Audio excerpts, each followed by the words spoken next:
So you've probably already seen these cheesecloth ghosts. They're all over Pinterest, but I wanted to make one that was black to go with our mantle, and here's how it went.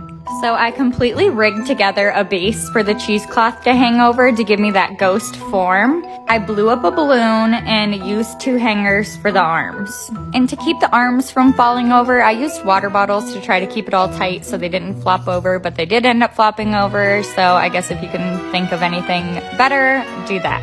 Before I doused my cheesecloth in the Mod Podge mixture, I wanted to lay them over the ghost while they were dry, so I was able to cut them and change it if I needed to.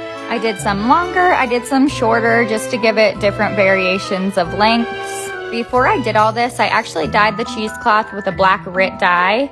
I did not use gloves, 10 out of 10, do not recommend. And then I also did not use gloves again with the black paint mixture and Mod Podge.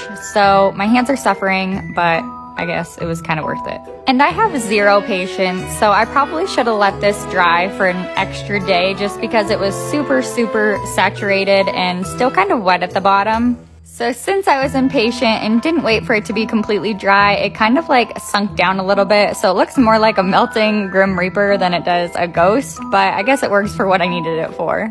I honestly wouldn't recommend doing this unless you did it all white. I think it's a lot less messy. It is cute and it looks good where it's at, but I definitely wouldn't do it again. Anyways, I hope you enjoy my melted Grim Reaper.